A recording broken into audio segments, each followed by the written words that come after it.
Yo, what's going on, guys? It's your boy Krishek, and today we're going to be ranking the 2024 VCT Americas teams. I've been a big fan of watching professional Valorant for a while, so I think I know a little bit.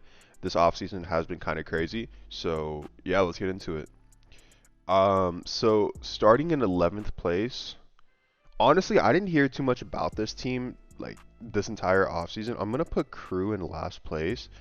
I don't know what major changes they made, and if they did, like, I think they're still going to be like not good like last season. I know they qualified for a major tournament, but that's because they also went like 0 and 8 against like all the other teams, which was crazy.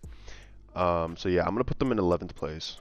I think in ninth and 10th place, I'm gonna put Furia, and I'm gonna put probably MIBR. I think it's another two South American teams. I don't know. I just feel like I didn't hear a lot from these two teams to make major trades, or not trades, just like contract signings and everything. While a lot of other teams did change a lot. Um, but yeah, I don't know. I just don't think they did as much as they should have to compete with the rest of the league. Um, yeah. So next, I'm gonna put EG. I mean, it's pretty self-explanatory. Like they lost their entire team. They're probably gonna shut down soon, which is tough. That sucks. Um, but yeah, I don't even know. Like, how do you go from world championships to saying I'm gonna give every one of my players minimums? Like, what? What are you doing? To go along with EG, I'd probably put Cloud9. Um, I don't know. I feel like they were supposed to have a really good roster. They've played a lot in this offseason, so they did get a lot more practice than other teams, but they also have a lot more VODs that people can watch and plan for them. So I just don't think they're gonna. I think they're just gonna be average, but they're probably gonna be one of the only teams that's profitable. Why I hope they're profitable, because holy shit, they've been probably unprofitable for how long? The next two teams I'm gonna put in fifth and sixth place. First, we're gonna put 100 Thieves. I know they just signed Boostio, but I feel like they couldn't practice with them, so they're only gonna get like a month and a half of practice before the first qualifier for Madrid. So I don't know. I just feel like the results are gonna be kind of they're not gonna do as well as they think they are. They've also they're like the Philadelphia 76ers. Like they always like fail to meet their expectations, you know. But yeah, that's fifth place. I would put G2 under them though for sure from sixth place. I don't know. I mean, they were just like an Ascension team that made it through.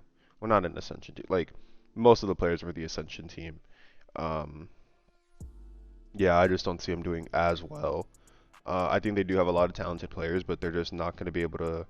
I think they're better than all these teams for sure, but I don't know. The rest of the teams, they look pretty insane. Um, Fourth, I'd have Loud. You can't you can't count Loud out, bro. They like always place high. I know they lost Aspas, but like the year before they lost Saucy and Pancata, and they still did decently. So I mean, Aspas is a very like that fucking sucks to lose. So I don't know, but I think they'll still able to turn it around. If anything, I would switch 100 Thieves and Loud, but that's the only thing. Next, at third place, I'm gonna put Leviathan. I know they got Aspas, but there's already been like some turmoil where they had to kick one guy and then they just bought out Calm from EG, which like I don't know if there's probably some problems like already between the team and the ownership, so like that's just not going to start off well. And I don't know, like Aspas is like crazy, but I don't know if he's gonna be able to carry the rest of the players. They do have a very good team though, and I haven't seen them playing in any off-season tournaments. That's also why I'm putting them below the second and first place. But yeah, so in second place, I think we're gonna have Sentinels. They look fucking insane. They're playing perfect Valorant because of John QT. It sucks that Pancata's stuck on the bench, but if Zelsis is helping them win, or I mean they were winning with Pancata, but if Zelsis is the reason they're winning, like that's pretty cool. The only thing is I think a lot of teams are gonna be able to prepare for them very easily. Uh, yeah, like they played so much this off season. There's so much like footage to watch on them. And in last place we have NRG. I think it's pretty self-explanatory. They have the best player in the world, Demon One. They got the best support player in the world, Ethan, and then Marv, Crashies, Victor. Like it doesn't get like, bro, come on.